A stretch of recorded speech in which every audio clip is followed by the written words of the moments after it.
Hello there, my name's Card.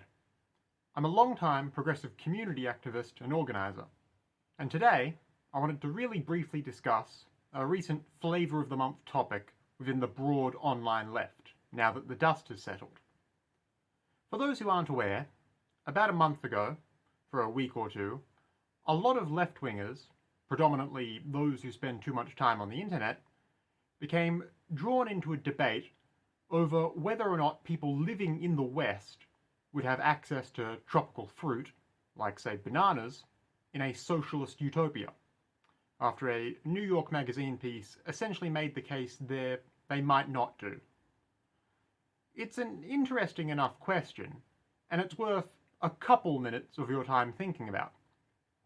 A fair few people have made the case that under true socialism, that's what an orthodox Marxist would call the final stage of communism, people who live in countries where tropical crops natively grow would have no obligation to export their fruit and such to places like North America or Europe, where people would typically be reliant on imports to readily get that sort of thing.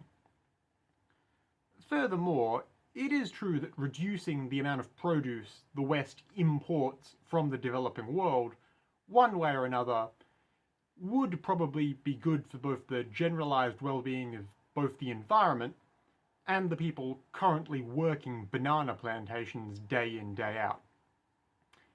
And that's where self-described Maoists argue that the left ought to embrace an attitude of voluntary austerity, more or less, and give up a lot of first world comforts.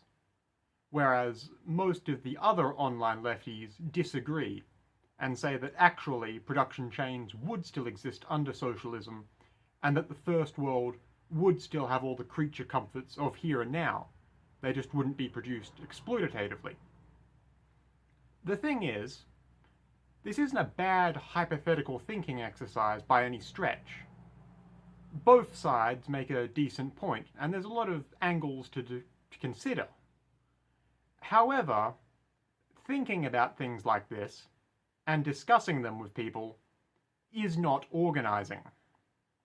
No amount of discussing this sort of question works in service of bringing about any kind of socialist future whatsoever, one with bananas or not. And I'd be willing to bet that just about everyone who has spent any considerable amount of time discussing this over the internet or in real life does not do a lick of actual community building in real life. The main thing to take away from seeing something like the Maoist bananas discourse unfold in real time is that there are much more salient things to spend your time doing than arguing over this stuff. By all means, be aware of the discussion, but don't get dragged in. I feel like I've given the topic as much thought today as anyone realistically needs to do. If you consider yourself a left-wing organiser or activist, close to 99% of your organising ought to happen between people you know and see face to face, and nothing you do online is praxis.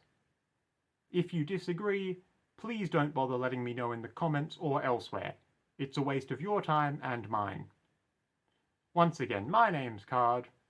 Bye for now, and have a lovely day.